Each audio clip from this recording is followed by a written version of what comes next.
Good evening, everyone. I'm Daniela Gibbs-Leger, the Executive Vice President for Communications and Strategy at the Center for American Progress, and welcome to this exciting event. We're thrilled to be co-hosting this event with Brave New Films, an inspiring partner who has long set the standard for impactful filmmaking. Before we get started, let me do a quick piece of housekeeping to say that live captioning is available. Tonight, as part of our ongoing Real Progress film series, we are delighted to bring you the national premiere of Suppressed and Sabotaged, The Fight to Vote, a documentary from Brave New Films. People like you from all over the country will be watching this movie, which powerfully addresses the ongoing threats to free and fair elections and the ways that Americans can push back and help get democracy on track. The film is produced and directed by Robert Greenwald, who has made a number of hard-hitting documentaries over the years, all of which have helped shape public opinion and even public policy. In fact, CAP originally partnered with Robert almost 20 years ago when we showed his movie, Uncovered, the whole truth about the Iraq War. After the film, please stay tuned for the second part of this virtual event. We are honored to feature remarks from Congressman Jamie Raskin of Maryland. Congressman Raskin is a key member of the January 6th Select Committee. He's a monumental figure in the fight to protect our democracy and has long fought for bold reforms to make it more equitable. Following Congressman Raskin's remarks, CAP's Senior Fellow in Democracy Policy, Michael Sozan, who appears in the film, will moderate a panel discussion. That discussion will focus on voting rights and political power and how they intersect with abortion rights and gun violence prevention policies. That discussion will include 3 esteemed panelists whom Michael will introduce later. This evening's film comes at a time when the structures of our democracy are failing many Americans, when it's an open question as to whether we can build a truly multiracial democracy, one where everyone is fairly represented, from racial and ethnic minorities to women, disabled persons, people with lower incomes, and other long marginalized communities. You all see it and feel it. There's an increase in white supremacist violence and political polarization and disinformation. There's a resurgence of state laws that are shamefully designed to make it harder for minorities to vote and easier for partisan lawmakers to sabotage valid elections. And then there is the big lie, on which many of these unfair laws are built, which is the driving force behind the deadly January 6th insurrection at the Capitol. At the same time, extreme conservative justices on the Supreme Court are dangerously rolling back our fundamental rights. Millions are losing access to abortion after the court struck down Roe v. Wade in June. And a day earlier, that same court gutted a 100-year-old gun safety law in New York, essentially sending the message that guns have more rights than women. In short, extremists at every level of government are doing their best to impede progress and block important and popular policies supported by the vast majority of Americans. But all of you can play a role in stopping this anti-democracy wave. It's hard to believe, but the midterm elections are less than 2 months away. This film and the panelists that follow will have creative suggestions for how you can get even more involved in strengthening our democracy. We thank you again for joining us. Please enjoy the event, and please keep fighting for a fairer system where our democracy can thrive and everyone can make good on the promise of this country. They do not want this Black woman to vote. My state doesn't want people like me to vote.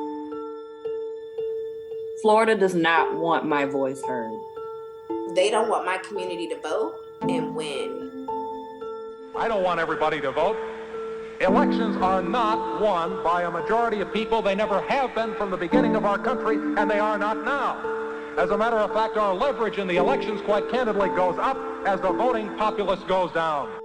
Voter suppression and race is as intertwined as anything in our country. The fight that Black people have had to be full citizens in this country, to have a voice and a vote.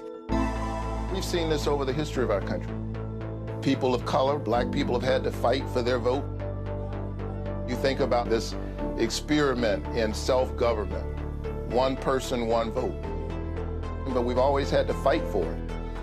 Here we are again, fighting for what's basic.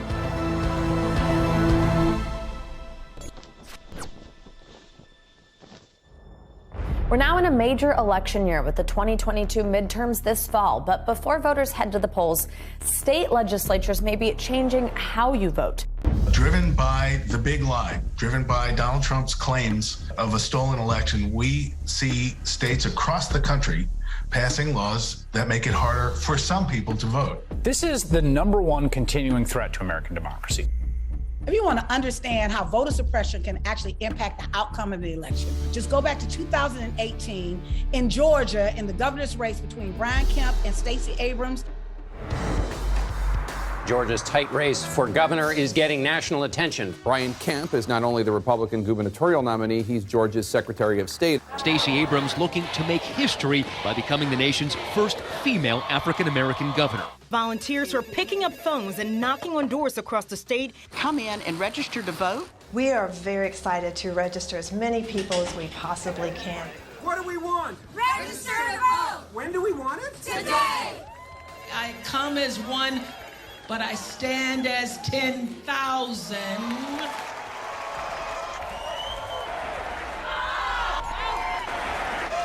Pull back that veneer. And you see something really rotten happening. It's almost like termites coming in. They're in the wood. They're eating the wood away. And you don't even realize your house is getting ready to collapse until it's almost too late. We've got to understand, this isn't a Klan cross burning. This stuff is very bureaucratic, it's very mundane, it's very routine, but it is lethal. Oh, beautiful, for spacious skies, for amber. My name is Bobby Jenkins. I live in Cuthbert, Georgia. The county is Randolph County. I spent about almost 35 years in education. I'm a superintendent of schools. My name is Loretta Brown. I live in Morgan, Georgia, and I grew up in Randolph County. I am the state advisor for the Georgia NAACP Youth and College Division. My name is Lewis Brooks. I live in Thomaston, Georgia, Upson County, and I've been living here my whole 89 years, except the 2 years I spent in service in Korea. In I believe it was 55 or 56, that's when they started to letting black people vote in Upson County. When I went to register to vote, it was tough. They asked me all kind of questions to try to keep me from registering. I passed the test. Once I got my voting right, I decided I wasn't going to let anything stop me from voting.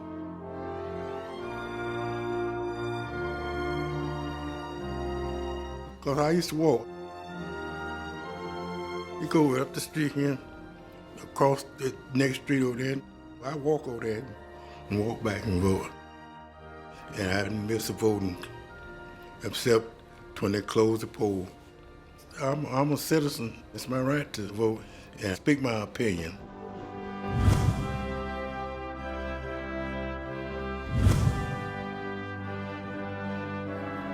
I saw this ad saying that there was a proposal to close 7 of the 9 precincts in Randolph County. I said, what?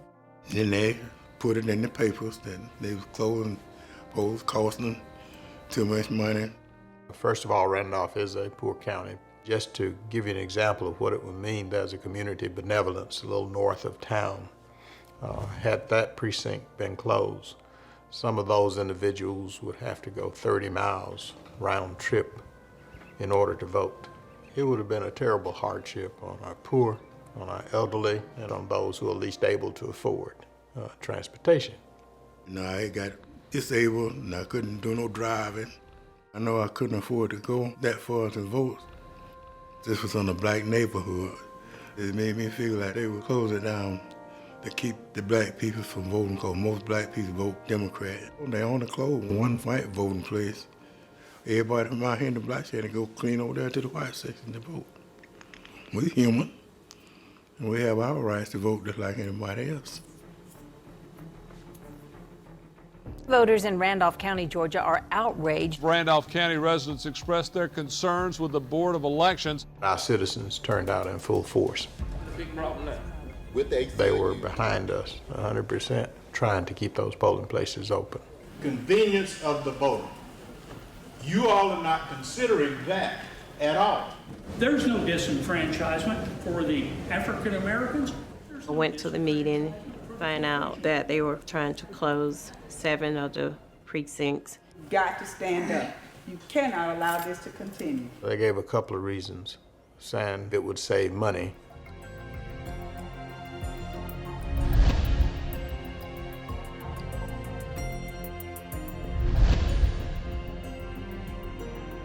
The other one was that several of the polling places were not ADA compliant. The thing that was so ironic is we voted that way in May.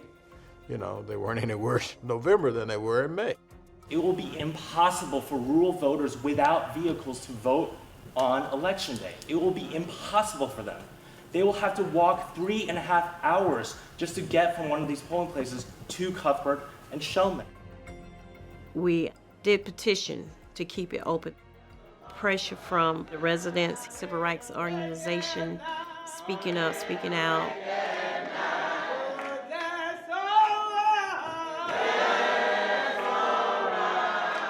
They called the meeting to order, and they only had one motion. They voted to keep them open. The news of what was happening here in Randolph County went worldwide. The incident that we experienced threw the spotlight on everything else that had been going on. You know, we find out that in the state of Georgia, there were over 200 other polling places had been closed. If you move a poll 4 miles, it is the equivalent of a 20% drop in black voter turnout. That's what shutting down these polls mean.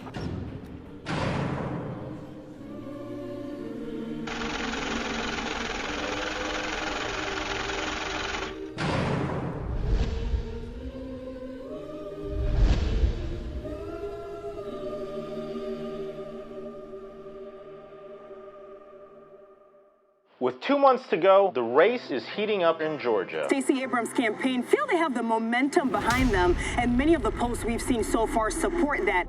You know, the Democrats are working hard, registering all these minority voters, because if they can do that, they can win these elections in November. There's no law in Georgia that requires the Secretary of State to process voter registration forms on a particular timeline. Kemp withheld putting the names of thousands on the voter registration list until after the election. 80% were African Americans, Latinos, and Asian Americans. Keep your eyes on the prize. This is Fulton County. Linda Marshall is my name. Most of my professional career has been in public service of one kind or another, as a teacher, as a government worker. I moved here in August of this year, but because of my emphasis on always being registered and always having the ability to vote, I did that almost immediately when I got here. Of course, I also knew the importance of the upcoming election, and I wanted to be a part of that history. It got closer and closer and closer to the election, and I was getting a little bit concerned, so I called the Secretary of State's office. My name is not on the roll. They can't tell me where it is. So all of that paperwork that I sent in, I don't know where it is. I'm 65, and for the first time, I did not get a chance to vote in a very close election of historic importance and proportion. Welcome to Georgia.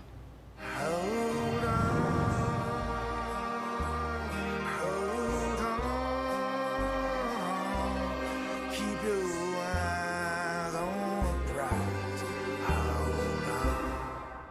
The midterm election in Georgia is only 29 days away.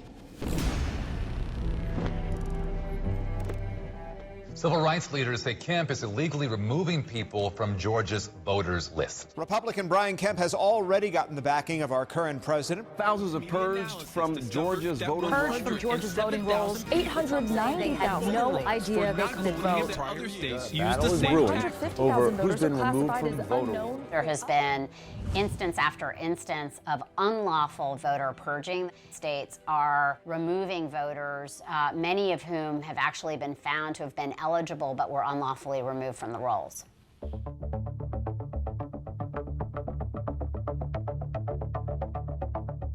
I received the purge notice. So I open it up and I read the first sentence. I, along with 380,000 Georgians, received the same notice. That's an especially pernicious way to prevent people from voting, because once you register to vote, you would think that you should be able to remain on the rolls. And once you're removed from the rolls, you cannot vote.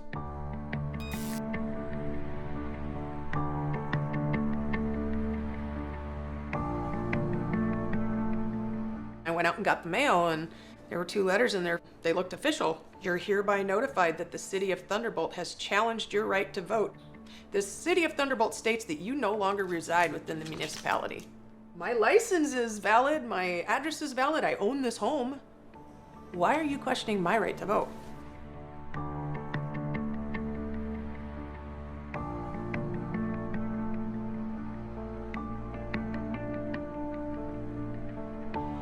You know, the purges, they've been going on for decades, maybe over a century in this state. If you haven't voted in the last few elections, they'll purge you as if you must not be in the state anymore. If you move within the same county, they'll purge you, assuming you're not living in Georgia anymore. If you don't return a postcard from the Secretary of State, they'll purge you, because to them it means you're not a resident at this address. All of these tactics, specifically and disproportionately, target people of color, poor people, the elderly, all of whom tend to vote for Democrats. Brian Kemp is notorious for erasing the polls and purging people right before the election deadline. You have a candidate at the top of the ticket who is responsible for maintaining the integrity of the election. He needed to have his hands on the levers. You have an umpire who is also playing in the game.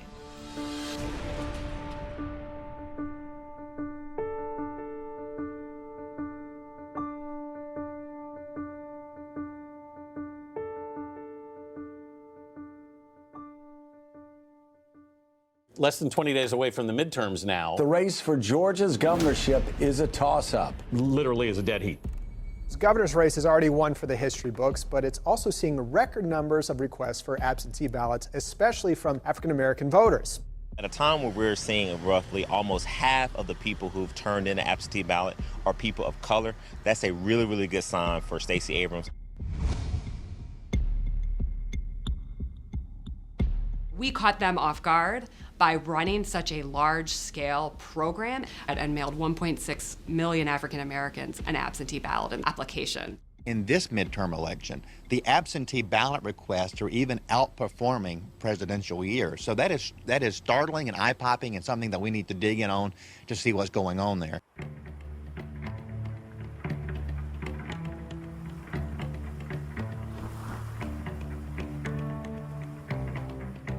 My name is Norman Broderick, and I'm in Powder Springs, Georgia, Cobb County. I've did 24 years in the military, deployed to Iraq twice, Bosnia, Saudi Arabia. I voted absentee before when I was deployed. When I was in Iraq the first time, I voted absentee, and when I was in Iraq the second time, I voted absentee. The absentee ballot is a very important tool that exists to allow people, not only just the military, but anybody who happens to be away from their voting station, to be able to cast their vote.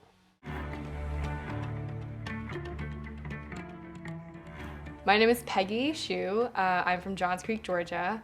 I left Georgia for DC in the beginning of October, and before I left, I mailed out my absentee ballot application so that our registrar would send an absentee ballot to my new DC address. I work at a U.S. Army Central, which is located at Shaw Air Force Base in Sumter, South Carolina. I'm away from home during the week.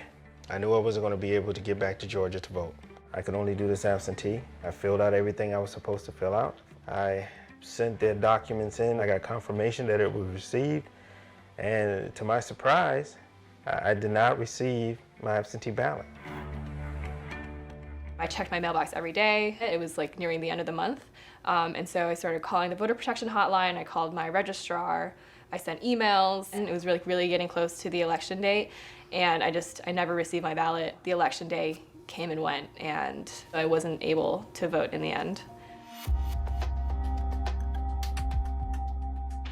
When I contacted my wife and asked her about it, I think it was a couple of days before the election, it came here. And I tried contacting the Georgia Elections Board.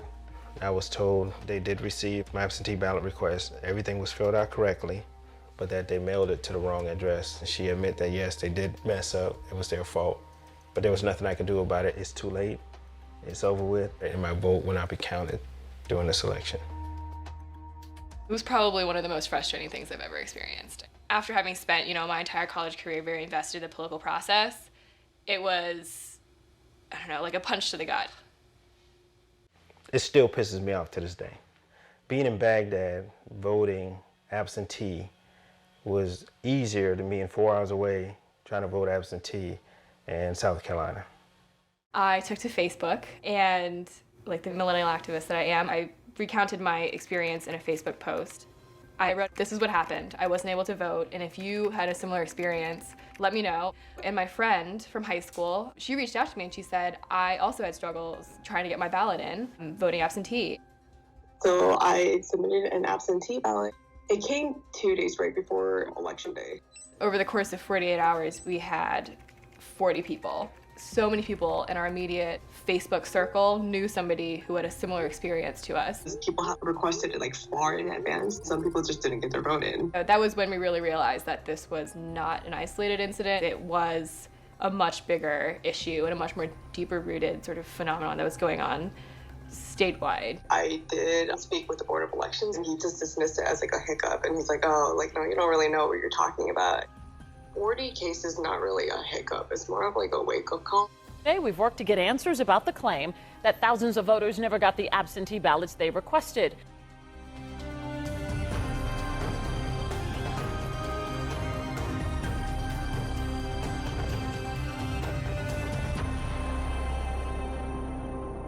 Great Tuesday morning, Election Day. The race between Abrams and Kemp is literally neck and neck. Their fate is now in the hands of voters. The day is finally upon us. The midterm elections are happening. Voters head to the polls in one of the most intensely fought midterm elections. The race for Georgia's governorship is a toss-up. I live in the South. I'm always worried about Election Day. Have a great morning and go vote. Oh yeah, gotta go vote today.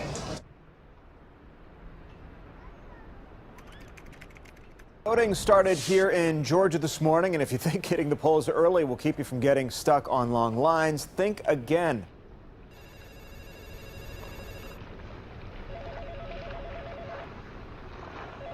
Voter Protection Hotline, how can I help you? Voter Protection Hotline, how can I help you? I've never seen one. The line hasn't moved in over an hour. The line is running. I really thought I was going to be able to run in and run out like I usually do.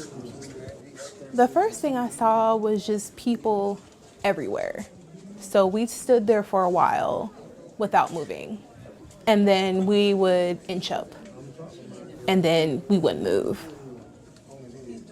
We had a lot of people with children there, pregnant mothers, elderly people. Some people have medical issues.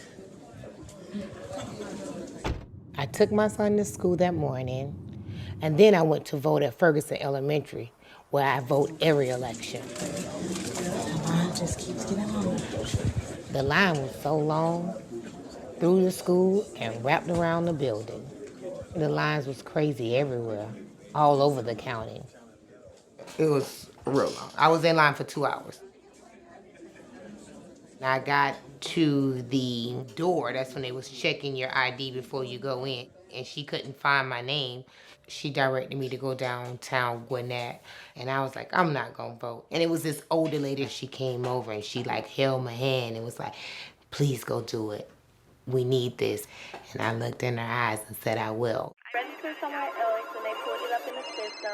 Those were my eyes. About 8 or 9, we started getting the calls about the long lines.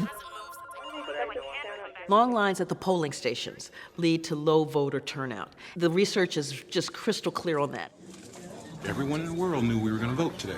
And in my neighborhood, there are no power cords. All these dedicated people waiting to vote. This is what we call voter suppression. People were like upset and angry. I started calling the Secretary of State's office. I was either hung up on, placed on hold. They want people to go home and not vote. I ain't going nowhere. I'm gonna be right here. The reason they sent me from Ferguson to the downtown Gwinnett was for the provisional vote. So I drove 25 minutes, and then when I got there, it was crowded in there. I waited 45 minutes to find out that's not where I needed to be. She told me that this was the wrong place and that I can go back to Ferguson. I had to call back and redo my schedule. So now, the voting not only cut on my time, cut on my money. When we went in, filled out all the paperwork, had the ID, took it up to the lady. I had mine in my hand. One hand had hers in the other, because she's legally blind. So we go give it to the lady, and she goes to scan Barbara's ID. Wow. So she looked up at Barbara. She said, well, Miss Barbara, when was the last time you voted? My sister got strong. I've been voting since I was 18 years old, and I'm 82. I was disappointed. She was a little upset. My girl wanted to vote, and they were trying to keep her from voting. Since I became a citizen, I have not missed an election. I showed up, and a very nice lady, she looked at my ID and said, no, you're not registered. And I said, no, wait a second. Here's my registration card, and showed them that I was registered. And they said, yeah, but your name is Del Rio with a space, but your voter ID says Del Rio one word, and therefore it doesn't match. In the voter registration, my name shows as Del Rio with a space. My ID is Del Rio, no space. That was a non-match. I said, this is not legal and I need to be allowed to vote. After much discussion, they said to me, this time we'll allow you to vote, but it's a little bit like they're doing me a favor. The right to vote should be something that we should make easier rather than more difficult. Latinos and Asian Americans are 6 times more likely than white Georgians to be cut from the voter rolls because of exact match, and Black Americans are 8 times more likely to be cut because of exact match. I have voted in every election, and all of a sudden I'm not there. Controversy surrounds the state's exact match law that put the registrations of 53,000 voters, most of them African Americans, on hold because of discrepancies in the way their names are spelled in state databases. People of color have names that are a little bit less typical, and that's where the errors are at their highest. Brian Kemp knows this. A group of students will not have their voices heard at the polls, at least not in Georgia. They're turning a bunch of students away over here. We're showing up here and at the Booker T. Washington location, and their names were not on the actual roll.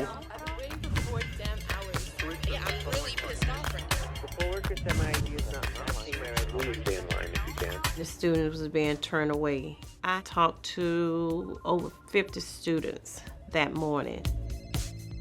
First, they told me I was at the wrong polling station. They said, you didn't get registered. I was like, what do you mean? And there was only about 4 voting ballot booths. They didn't process my registration didn't go through. I walked back to my dorm and said, I guess I just won't vote. Just before I went to vote, I had been in an African American history class where we were actually talking about voter suppression, about what was it like for people that were going to vote. I filled out a little slip of paper, gave it to the poll workers. They looked up at me and they said, it's coming up in our system as though you're not a citizen of the United States.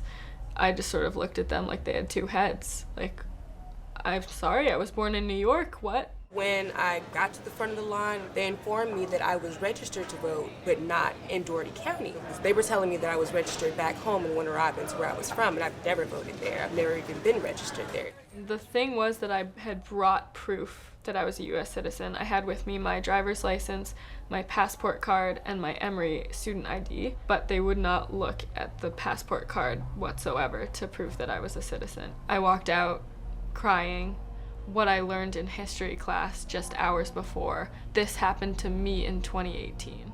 I had been through and participated in voter registration drives on campus, within a community.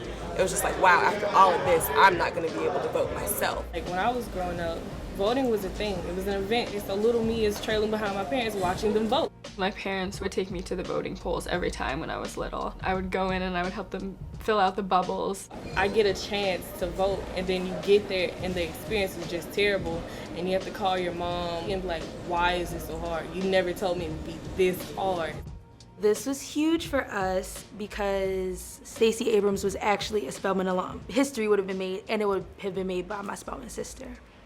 If there is no one who gets to 50% tonight, Robin, there will be a runoff in December. We'll find out as the day and evening goes on. Voter Protection Hotline, how can I help you? Are they letting you know now? Are you really kidding me? Old people who can't vote, there's young people who can't vote, there's people in every county who can't vote. It just created this intense fog of confusion across the state.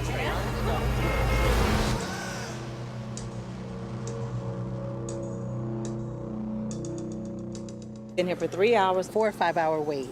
5 hours. This is way, way too long for us to stay and vote. How long have you waited in line here? About 3.5 hours. Have you decided you can't stand it? You can't take it anymore? Are you going to go home? Come back? I'm hurting. I'll be back. I got to go take some medicine. It was really good. The lines weren't too long and everyone was super helpful. We don't hardly ever have to wait here. It's always a pleasant experience up here. If you have a fixed resource, an easy way to suppress the vote is to just make that resource unavailable to the people who you don't want to vote. And that's exactly what happened in the 2018 election here in the state of Georgia. In places like North Fulton County, which are wealthy, there were more machines than anyone could ever use. In black neighborhoods, there were a quarter of the number of machines that were needed to service the population. Lots of people left without voting. It was people just dropping off when it became 2 hours, 3 hours. 4th hour is very heartbreaking. All it takes is a little walking away at 159 counties to influence an election. A little here, a little there, and then in a race like this, which was so close, there you go.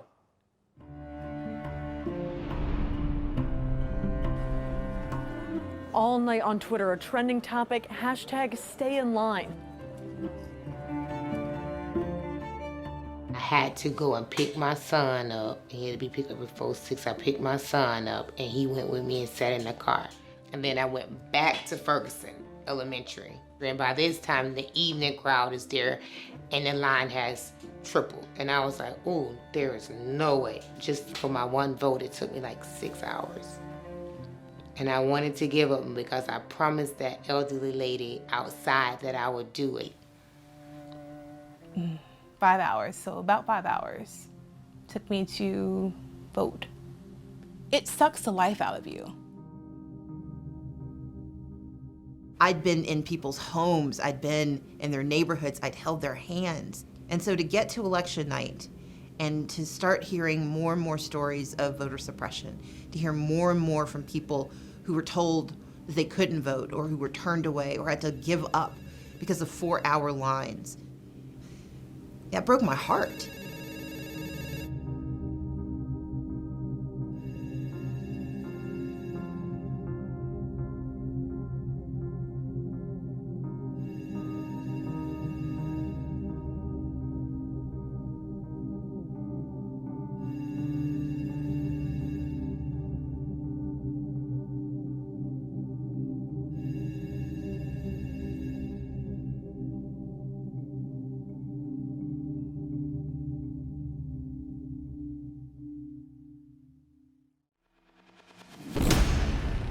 Republican Brian Kemp holds a narrow lead over Democrat Stacey Abrams. Tens of thousands of ballots left to be counted in this election. They were counting provisional ballots for hours. Provisional ballots are basically placebos. They're being given to voters to kind of shut them up, make them go away. The next day, I was so excited because they were saying that it was a close race. I was like, oh, let me make sure that my vote count. So I called there, the number that was on the paper that I got from the voting poll. And she go, oh no, they counting every vote. You don't need to call. I called my mom to double check. My mom worked for the poll for 20 some years. And she said, no, that's not true. You call back to make sure the vote count. And someone else says to the phone, and I got the same thing. No, you don't need to call back. We counting all the votes. We just started discovering so many people voting provisionally. We realized, oh, you voted provisionally, so you might have to come back here the next day and show your ID. Is that something you know? And they're like, no, I already voted. Like, I'm good. But you have to come back within 3 days with the documentation to prove you are who you say you are. When you have a large working class population that has to punch a clock, that's really tough. You've lost pay from work trying to vote. That's a poll tax.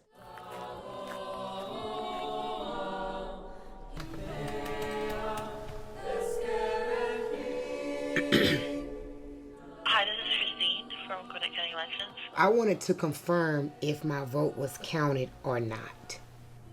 All right, what is your last name? Kimball. Let's see, there was no participation. So does that... You weren't given credit for voting. My vote was not counted. It looks like it on election day, yes, ma'am. No, I thank you. Goodbye.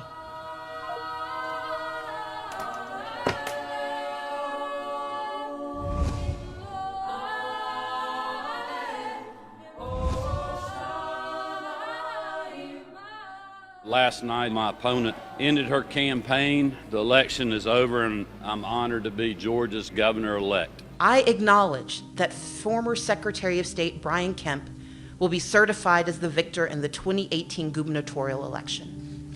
But to watch an elected official baldly pin his hopes for election on the suppression of the people's democratic right to vote has been appalling. This is not a speech of concession. Because concession means to acknowledge an action is right, true, or proper.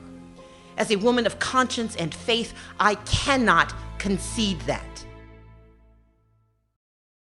The voter suppression that we saw in Georgia for the 2018 election between Kemp and Abrams was really just a precursor to the voter suppression laws that we're now seeing across the country. In 2021, there have been 19 states that have passed over 34 laws to restrict access to the ballot. They're all based on the same big lie of voter fraud that Donald Trump has been pushing. The most notable ones are the swing states. Florida Governor Ron DeSantis signed new voting reform legislation into law. The law includes limits on drop boxes and changes to how people sign up for vote by mail. I've been voting by mail since I moved to Florida.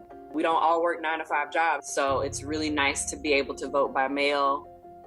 I missed out on a pivotal city council race last year because I did not realize that I had been removed from vote by mail and I did not get any notification. Unfortunately, I will have to re-enroll every cycle now after each election is over. Your average voter is not going to remember to re-enroll every single year. It makes me quite angry and supremely frustrated.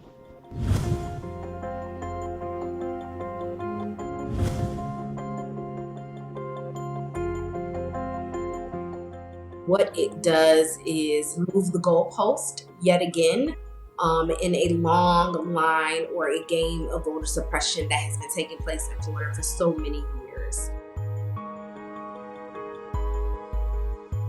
The Republican-backed election reform bill is headed to Governor Greg Abbott's desk. The bill bans 24-hour voting and drive-through voting. I loved the drive-through voting experience. It was safe, it was secure, it was convenient, and very efficient. You vote from the comfort of your car. I drove others to cast their ballot, and for some, it was the very first time ever. And had it not been for drive-through voting, they probably would have never voted. After the 2020 election, the Texas legislature passed bills to ban drive-through voting. And that is what we're dealing with here in Texas. They want voting to be as difficult as possible, so you won't do it. A major Supreme Court decision on voting rights. The conservative majority upholding 2 Arizona voting restrictions that opponents claim would unfairly result in racial discrimination. One criminalizes the collection of ballots by third parties. The other requires election officials to throw out ballots cast at the wrong precinct. I have about 300 family members. The Felix family is pretty large here in Yuma. For some of us who live down in the counties, that would be about anywhere from 30 to 100 miles away from the nearest polling place. Some of my family members are disabled. Some of them cannot drive miles away. Some, don't have access to, vehicles. My family has voted the last couple of years with people collecting ballots. Somebody goes to your door, collects your ballot, and collects them, ships them off to whatever polling location there is. With the new restrictions on collecting ballots, that is going to restrict almost hundreds of my family. It's silencing the votes of many, many rural Arizona people. This morning, Georgia's governor has signed a controversial bill rewriting the state's election rules. It will limit absentee ballots in early voting, restrict ballot drop boxes, and impose new voter ID requirements. The last couple of elections, I did mail-in voting as well as drop box voting. The new voting laws in Georgia restricting drop boxes, restricting mail-in voting is very repressive. I have multiple health issues, as do many other people. This would severely restrict my ability to vote. I don't know how long I can stand in line, to be honest, so I will be involved in efforts to challenge that. If 2021 was the year of rampant voter suppression by Republican legislatures, 2022 is the year of voter subversion. Election subversion actually tries to prevent the mechanics of elections happening. And it could be anything from partisan poll watchers coming in and intimidating someone from their participation at the polls. And it could also be very much of identifying ideologues to start viewing those election officials. Both Democrats and Republicans who defended the integrity of the 2020 election have been purged from their position. 163 Republicans who've amplified the big lie are running for statewide positions with authority over elections. This is akin to giving a robber a key to the bank. I call it election sabotage, because really that is what these laws are designed for. They're designed to allow partisan officials to sabotage valid election results. This insurrection has now taken root in our states. If the response to increased participation by communities of color, by young people, by women is to restrict their access and impede their participation, our democracy is not safe, it is not sound, and it is not resilient. We are not going to let them take from us what our grandparents and parents fought and suffered and died to give us in the first place. We had record turnout in the United States of America in 2020, and that tells me that people are awake. They understand what's happening. They're going to participate, and they're going to fight for their right to participate. We're in the eye of the storm, and we need every single American to cut up with that same amount of energy that we did in 2018 and 2020. Keep yourself educated about what's going on in your state with any voter suppression or election sabotage laws that have been passed. Educate your friends and family, your coworkers, your community. Make sure that everyone knows what's going on. We have to put pressure on those that we've elected. It doesn't matter whether it's a Democrat or Republican. We should be burning their phone lines up right now around voting rights. Register people to vote. Register your friends, your family. Talk to everyone. Become the vote captain of your household. Join a local organization in your community.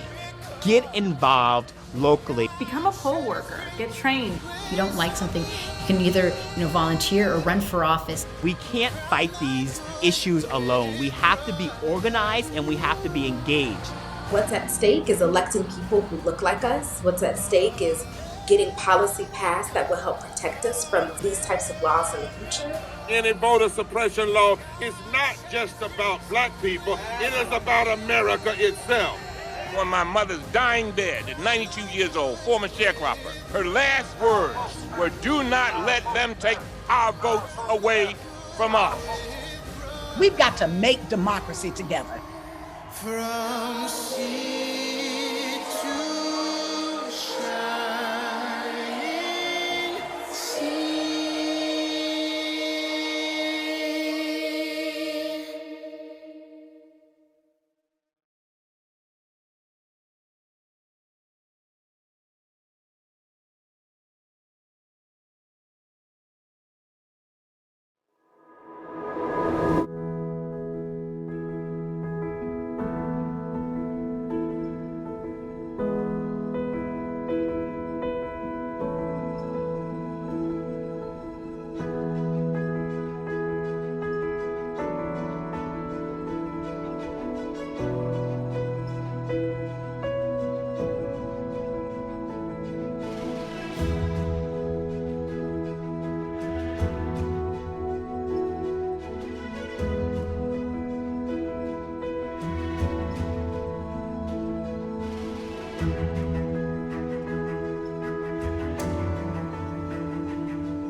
Hey everybody, it's Congressman Jamie Raskin from Maryland's beautiful 8th Congressional District. I want to thank my friends at the Center for American Progress and Brave New Films for screening this remarkable film, Suppressed and Sabotaged, The Fight to Vote.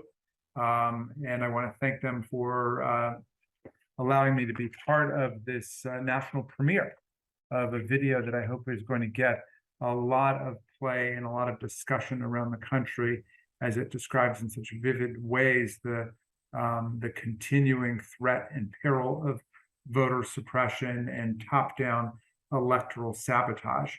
But my role here is just to introduce the panel, which includes Jacqueline Ayers, who's the Senior Vice President of Policy, Organizing and Campaigns for the Planned Parenthood Federation of America, Stasha Rhodes, who is of counsel to Keefe Singezer Partners, Wendy Weiser, who's the Vice President at the Brennan Center for Justice for Democracy, and a distinguished democracy activist, and the moderator, Michael Sozan, who's also a senior fellow in democracy at the Center for American Progress at CAP. So you have leading voices and activists and analysts and critics of the assault on democracy today. which is obviously not just taking place in America, but it's taking place around the world, in Putin's Russia and Orban's Hungary and El-Sisi's Egypt and Erdogan's Turkey and Xi's China and Duterte or Marcos in the Philippines, you name it, democracy is being undermined and targeted and sabotaged. And of course, we're still recovering from the brutal assault on American constitutional, political, and electoral democracy that took place on January 6, 2021. And I just want to thank everybody at CAP, at the Brennan Center, everybody involved in making this film for keeping us engaged with the central problem of our times. Because if we can't defend democracy and make democratic institutions and values work, if we can't keep democracy and voting rights growing, there will be no hope of our being able to address the civilizational or the emergency of climate change and the other problems that are facing our society, such as dramatic income inequality. So we've got to deal with democracy first, even while we try to wrestle with the other problems. And so I want to thank the members of this panel for their work on that, and I turn it over to them. Hello, everyone. My name is Michael Sozan. I'm a senior fellow here at the Center for American Progress, where I focus on policies to build a stronger and more inclusive democracy. I will be moderating today's panel discussion. Before we dive into the panel, I want to thank Congressman Raskin for the powerful remarks he just gave. Our nation is fortunate to have a leader like him during these turbulent times. I think we can all agree that today's documentary from Brave New Films, which we showed as part of CAP's Real Progress series, was gripping. I'm humbled to have appeared in the film to offer my views, not only on the challenges to a multiracial democracy, but also ways that people can overcome hurdles and have the political system truly hear their voices. Our panel today will focus on voting rights and political power, and in part, how they intersect with abortion rights and gun violence prevention policies. These are just two policy areas facing extreme challenges at every level of government, including at the US Supreme Court. We are lucky to have three top experts as panelists today. Congressman Raskin gave brief introductions of the panelists, but let me say a couple more words about them. And because their careers are so impressive, I encourage you to read more about them at their organization's websites. Our first panelist is Jacqueline Ayers of the Planned Parenthood Federation of America. Jacqueline helps direct the strategic direction of Planned Parenthood as their Senior Vice President of Policy, Organizing, and Campaigns. As you know, Planned Parenthood's work is rooted in public policies that protect and expand reproductive rights and that increase access to health care.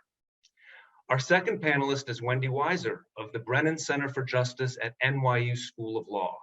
Wendy directs the Democracy program there, which focuses on voting rights and elections amongst many other important topics.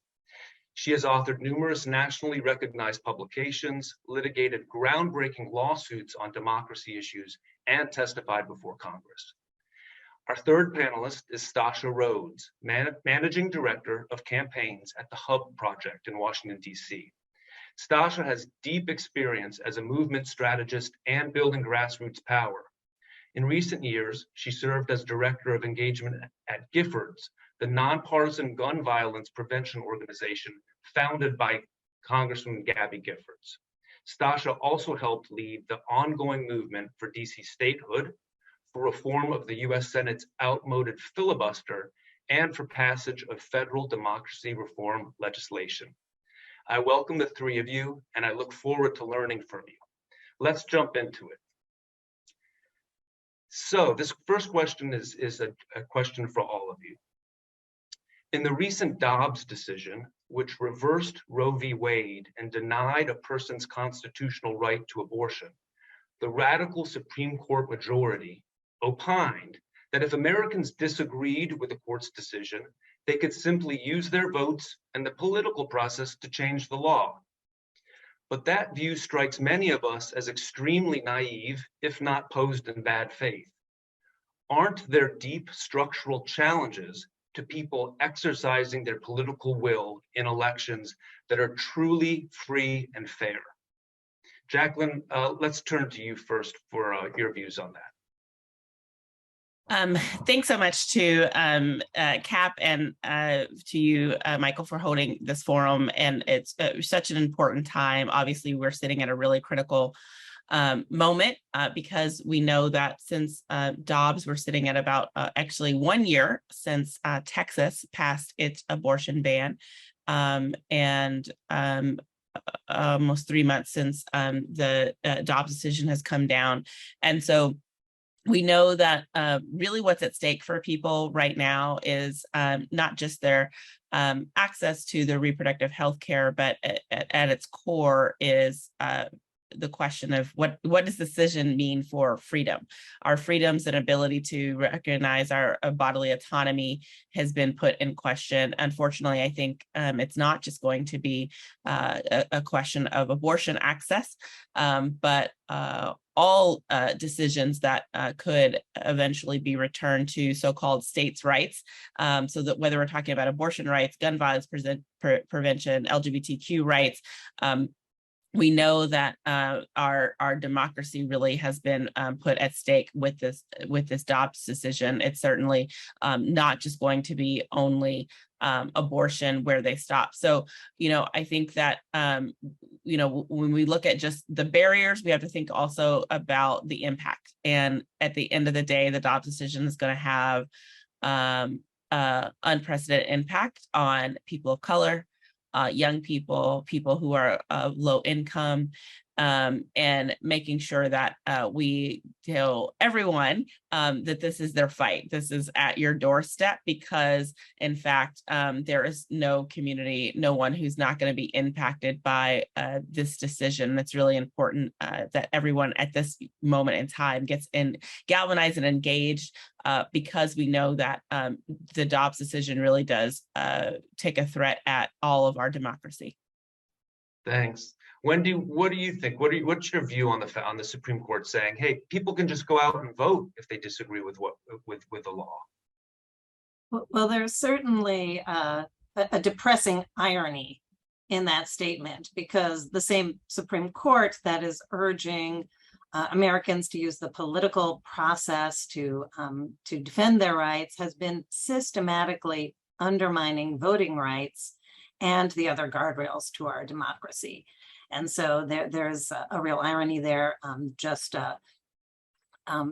last year, the Supreme Court issued a decision dramatically cutting back nationwide protections against discrimination in the voting process. That follows its decision, its very infamous decision of just 8 years ago, gutting the core of the Federal Voting Rights Act.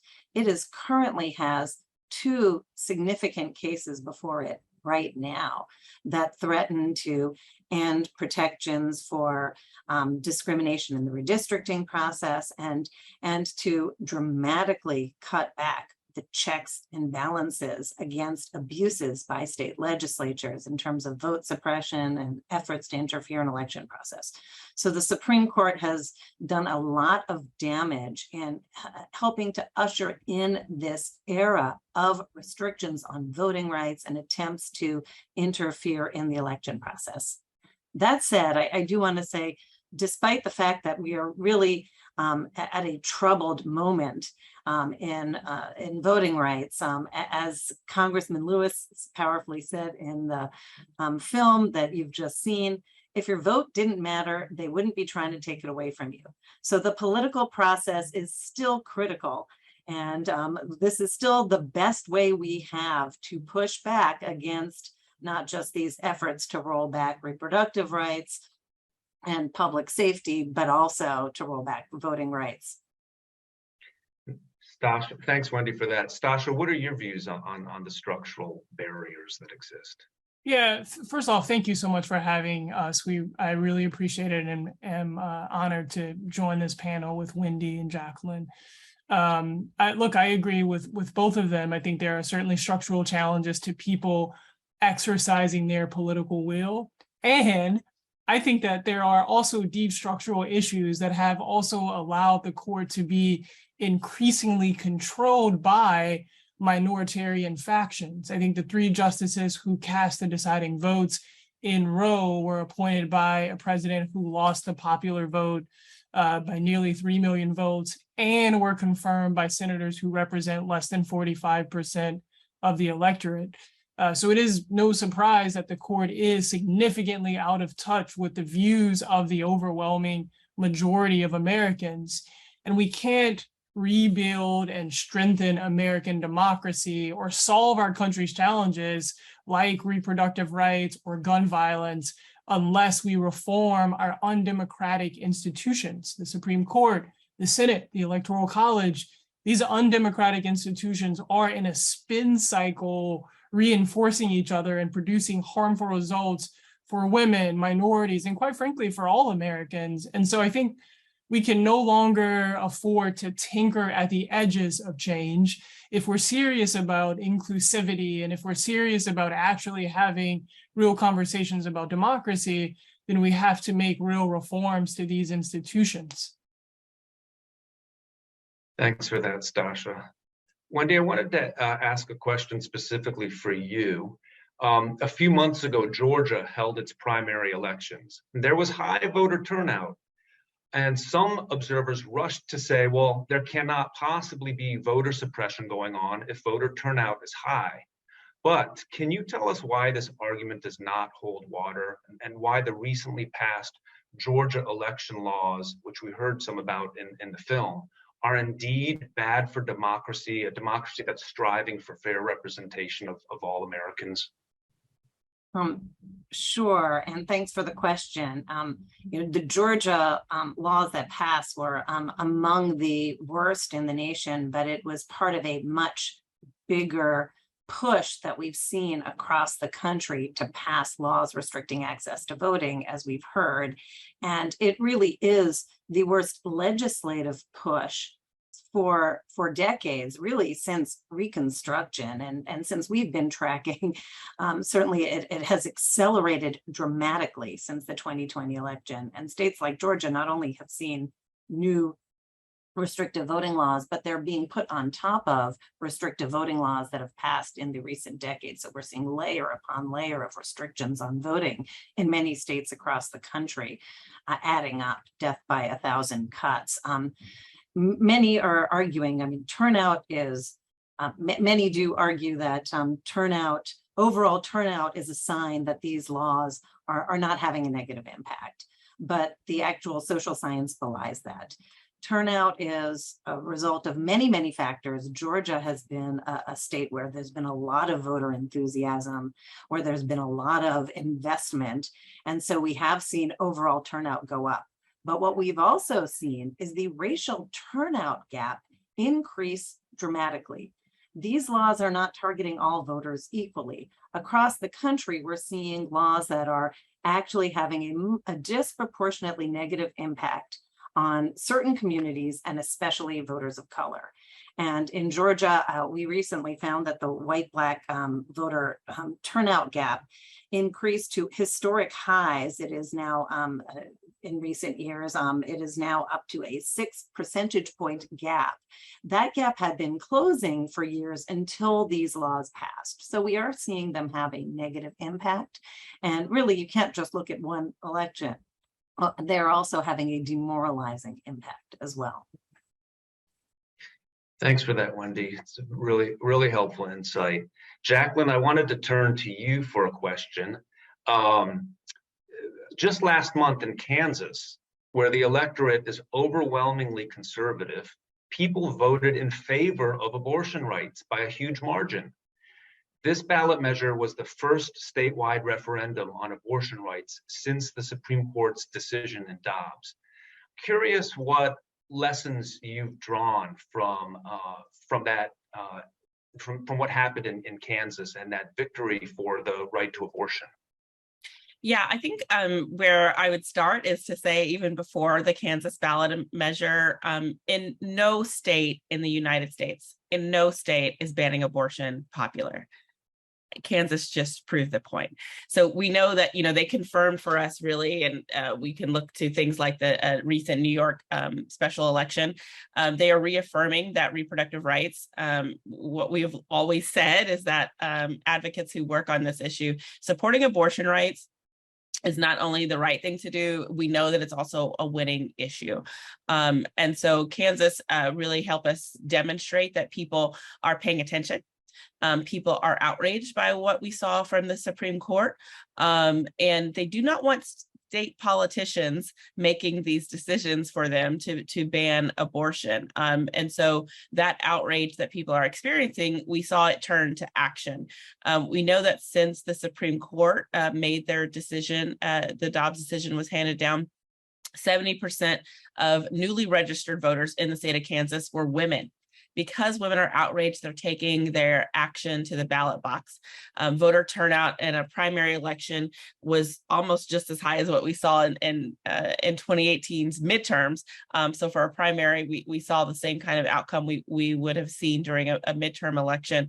And it was in fact actually 20 points higher than what we saw in 2018. I think this is just the beginning.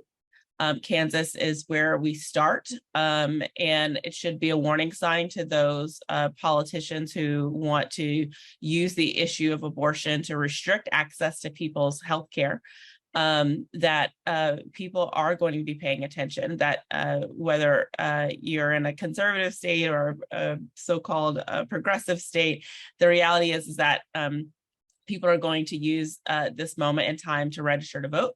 To take their vote to the ballot box. And we're going to see more people, I think, speaking up and stepping up for abortion rights, because at the end of the day, it's just not popular to take away people's rights.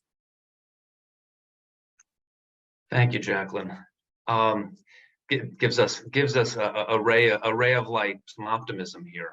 Stasha, I wanted to ask you a question, of course, as our expert in gun violence prevention policies. In addition to guns fueling the rise in violent right-wing extremism across the country, we've seen increased armed intimidation at political rallies, protests at polling places. Many of these extremist groups they embrace an insurrectionist theory of the Second Amendment that says white men should own firearms to serve as an ultimate check on the power of government. Do you believe that these groups pose a threat to voting rights and First Amendment rights to advocate for gun violence prevention policies that are supported by a majority of Americans? Thank you for the question, Michael. And I just want to quickly say, I can't help myself but to say that on the last question about Kansas, Jacqueline's absolutely right about the popularity of the issue. But I have to say that the victory is in part because of the incredible work that Jacqueline and Planned Parenthood is doing right now to protect our rights. And so I just wanted to acknowledge that and say thank you to Jacqueline and Planned Parenthood for all they're doing. The answer to your question is yes, I do believe that these groups pose a threat to voting rights and First Amendment rights. I certainly believe these groups make it unnecessarily harder to advocate for all of our rights. We know that extremists and hate criminals often use guns as a tool to threaten and intimidate members of especially historically vulnerable or marginalized communities. And in doing so, they inflict serious harm, often without even pulling the trigger.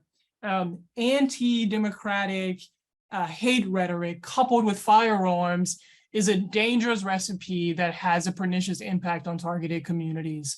That's why it's important to enact common sense gun violence prevention policies that both protect communities from fear and intimidation, and obviously from even worse results. In 2016, I had the great fortune of working at the Center for American Progress on the gun violence prevention team.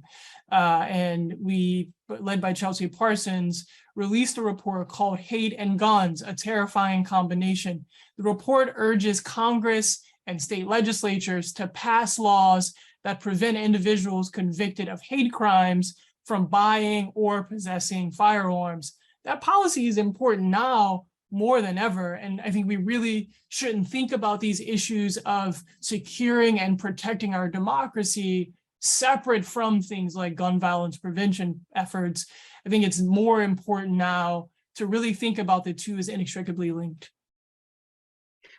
Thanks, Dasha. Really appreciate those insights. I want to return to a question for all of our panelists. Over the past several years, we've seen how more and more issue-specific organizations, such as those that work on abortion rights or gun violence prevention, are also focusing their efforts on strengthening democracy. They have joined democracy coalitions alongside the traditional good government or voting rights organizations like Brennan Center, for example, making the movement much more powerful. Can you each talk for a moment about the coalition building that you've been involved in, or any inflection points that showed you the importance of broadening coalitions? Well, I'll turn to Jacqueline first for this one. Yeah, thanks so much. I think a core pillar of what all of our groups are united by is that the need to protect our democracy, whether you're talking about gun violence prevention, LGBTQ rights, voting rights. We know at the end of the day, this is ultimately about protecting our democracy, and these issues are very intersectional. And so our democracy, our freedoms are really, it's unprecedented, the threat that we're facing to all of these issues, the abilities for all of these groups to come together to fight back against white supremacy, fight back against those politicians who are working to silence our voices. It's really important that we link together and make sure that we're doing these efforts on behalf of that broader vision and goal to protecting our democracy. So we know that many of these efforts are happening because of partisan gerrymandering, legislators who are allowed to escape accountability and not actually representing the constituents that they serve. And so we want to make sure that these actions are not going unchecked. That's why I think you see Planned Parenthood has long been proud to stand up and have a long history working on behalf of voting rights, but we've expanded our work in the last few years to work aside these organizations, making sure that democracy is something that, and protecting the democracy is something that is foremost a part of our work, and where many, it may not have previously been, or maybe folks don't think about Planned Parenthood in the space of democracy. We know that the debate right now is not only going to be about abortion. And of course, abortion access is going to always remain a clear focus for Planned Parenthood. But we know it has to be about access to free and fair elections. That's the way and the path in which we're going to be able to safeguard reproductive health care. And so we find ourselves really pleased to be able to do a coalition building with organizations who are standing up for and protecting democracy. And in fact, I would say at this point in our 105+ year history as an organization, it's too important for us to not make sure that we're pushing back at these extreme efforts. And doing so in coalition with all of these organizations who are going to stand up for our freedom and for the protection of the democracy. Well, as somebody who works in some of these democracy coalitions, I can tell you how inspiring and grateful we are for Planned Parenthood to be on the front lines in these coalitions. Wendy, let me turn to you. How would you address that question about coalition building? Well, it is absolutely critical. I will start by saying it is very heartening that we are now seeing across issue areas, across ideological spectrum, across racial, ethnic, gender lines, across geographic lines, a broad recognition that threats to our democracy, threats to our electoral system are actually threats to all of us and to all the issues that we care about, and that we can't solve any of our problems if our democracy is not working for all of us. And so that, and as the threats have not only become clearer and sharper and more acute, we have also seen the recognition and the energy around organizing to try to protect our democracy grow. And we've seen some real positive outcomes from that. The 2020 election is one good example. That was a real challenge for the country. An election that was actually under attack from without and within through disinformation and other efforts to undermine it in the midst of a global pandemic that threatened all of the ways that we used to run elections. The country was able to pull together and pull off an election with the mobilization, an election that was not only the most secure in our history, but actually that had the highest voter turnout in over a century amidst all these challenges. And that was in significant part due to the broad multi-sector mobilization in the among different groups and issue areas, even in the private sector. We saw a similar dynamic actually bring the Freedom to Vote John R. Lewis Act to the brink of passage, a really transformative piece of legislation that would have shored up the guardrails of our electoral system and our democracy, ended partisan gerrymandering, protected against efforts to subvert our elections. That came to within a hair of passage, and that coalition still stands ready for the next opportunity to bring these necessary reforms over the finish line. And it needs to stay strong, because this is a crisis moment, but an inflection point. And we are so close to being able to put in place those measures that will actually prevent these attacks on our democracy going forward. Yeah. Thanks, Wendy. Those words are so powerful, and I know everyone collectively is so grateful that Brennan really has been helping to lead the way for so many years on these issues to save free and fair elections and democracy. Stasha, you know, as one of the nation's foremost movement builders, I'm really curious what your views are on this topic. I love this question so much, and agree with both Wendy and Jacqueline. I think what we've seen over the past few years is the realization that democracy is the most intersectional issue of our time. In order to move the needle on the issues we all care about, we must have a strong functioning democracy. If you care about keeping kids safe in schools, and you want the Senate to be responsive to the people they serve and democratic and representative, if you care about a woman's right to choose, and you are absolutely concerned about the courts. And so issue organizations across our country are showing up and starting to weave democracy into their mission, their messaging, their protest. And it honestly gives me so much hope, because that's how we win. When we come out of our silos and use our collective power to push for better and fair rules, then everyone benefits. As Wendy mentioned, listen, I saw this firsthand when a large, diverse, broad-based coalition of organizations joined together, probably more to a head in January, joining the King family to push for voting rights and the elimination of the filibuster. And while, look, we ultimately did not win the votes, the coalition grew stronger, and the fight for structural democracy is now a core goal of a lot of really influential organizations. And with that type of power, we will be ready to win the next fight for some time to come. Hear, hear. Thanks for that, Stasha. As we get closer to the end of this panel, I want to continue on that upbeat note about building power with another question for all of you. According to one data analytics firm, in the past few months, women have registered to vote in huge numbers, at least in key battleground states.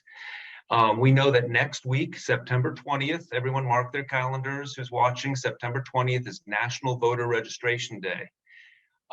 Make sure you're registered to vote in your states. Make sure your friends and family and your coworkers are registered. Make sure you know the rules for your state as to how to register.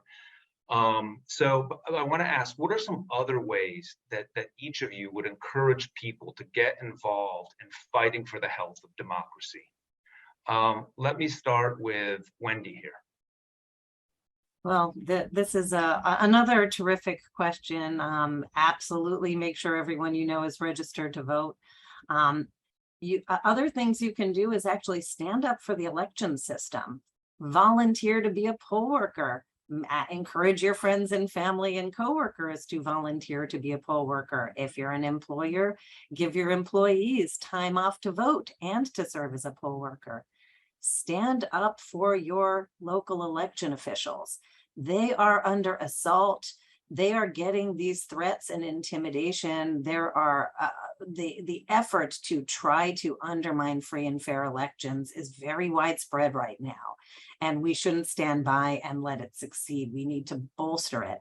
And then, of course, even in addition to participating in the 2022 election, do not take your eye off the ball, that we really do need to shore up our guardrails, fix these problems with our structural democracy. We know what the solutions are. They are close at hand, and continue to push with them, with your legislators, with your members of Congress, with your administration. You know, we need to get those changes over the finish line. We cannot be fighting just for a basic free and fair elections every year after year. We need to get to the business for fighting for the issues that we all care about that affect our lives. Thanks, Wendy. Yeah, I hope all of our viewers are feeling what you said just now. Stasha, how about you? What are some top recommendations you would throw out there to our viewers? I couldn't agree with Wendy more. I think, we should absolutely work to get our family, friends, and neighbors registered to vote. Dr. King said that voting is the foundation stone for political action, but we can't stop there. Our calls to action must be vote and. We must vote and hold our elected leaders accountable, vote and urge them to make bold changes to our democracy, vote and call their offices and send emails. Voting should only be our starting point. I think too often we are engaged in the start and not in the fights that seem less attractive, but ultimately impact our lives significantly. And so when encouraging our friends to register, let them know that you're going to invite them to the protest, and you're also going to send them the link for phone to action or to share their stories. In the months and years ahead, we will need consistent engagement, and that requires consistent action from all of us, not just on election day, but in the days to follow. Thanks, Stasha, especially for reminding us that voting really is only the first step. Jacqueline, what would you say here? Yeah, I want to just associate myself with the comments of my colleagues here. Wendy and Stasha are exactly right. Obviously, we're sitting at a moment when we're less than 60 days out from the next election. And so our best solution is doing everything we can to make sure that we are getting ourselves and our friends and family to the polls, but also to go as an informed voter and making sure that you know who are the reproductive rights champions who are going to protect access to reproductive health care, whether it's in the state house, the attorney generals, judges in Congress. We have to make sure up and down the ballot we know where people stand. So I would encourage everybody, inform yourself, make sure that you tune in to your local Planned Parenthood or the Planned Parenthood Action Fund, read our scorecard so that you're informed about who the elected officials, who's running, what they stand for, what are their positions on all of these intersectional issues that are going to protect our democracy, so you can go to the polls as an informed voter. Yeah, that's a great point. I feel like a lot of people are feeling exhausted these days with just the onslaught and all the challenges, but there are resources out there for viewers to tune into, to look up, to help educate yourselves as you move forward towards election day. And, in fact, we put together a slide of what we thought were top 10 things that people can do, and I'm not surprised, but our amazing panelists have already touched on a number of these. But as viewers can see on the screen, register to vote, help to register other people to vote, and then of course actually go vote, and make sure people in your network are going to vote. And there are different ways to do it. As you know, the rules vary by state, but there are vote by mail options in most places. Most places have early voting options, etc. Contact your elected officials to share your views with them on the health of democracy. Join organizations that are dedicated to it. As Wendy alluded to, become a paid poll worker or become a poll volunteer. We need good people standing up for democracy doing those things. Write letters to the editor, spread the word about the importance of fair elections. Talk to your networks about this. Share the link to this film, in fact. And, I think people will really enjoy watching this film. And then we also have on here, run for office if you want to. Become a democracy champion if you feel motivated to do that. So that's the list that we have put together. There's so many others as well. We've come to the end of our panel time. I want to really just thank our experts, our panelists today. We couldn't have had a better group of people to walk us through this moment that we're in right now, both the real challenges. I mean, our democracy is undergoing a big stress test right now, but also the positivity, the ways to make a difference, the vision that we have going forward, and helping us understand how the health of our democracy, only when we have a truly multiracial, healthy democracy, can we get action on these issues that so many of us, so many of you care about, whether it's gun violence prevention or abortion rights or so many others. So I just want to thank you all for helping us to understand these issues at play here, and we appreciate you taking time out of your very busy schedule. And to wrap us up with concluding remarks, I want to turn it over to Robert Greenwald, the fearless founder and president of Brave New Films. He's also the producer and director of Suppressed and Sabotaged, The Fight to Vote. Over to you, Robert. Thanks to the thousands of you all around the country who've joined us today for this premiere screening. Our friends and colleagues at Center for American Progress who've helped make this happen. The film is a tool, and it's there to be used by each and every one of you. It's free, thanks to our wonderful funders.